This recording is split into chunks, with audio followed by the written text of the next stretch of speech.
Are you hearing a clanking noise or a grinding noise at the back of your chimney? It could be your wheel bearing. And here's how you check it. First, jack the vehicle up.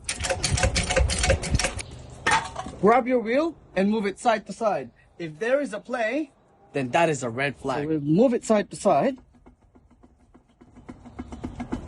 If you hear that, that might be your wheel bearing. Next, spin the wheel. Listen for any unusual sound, like this.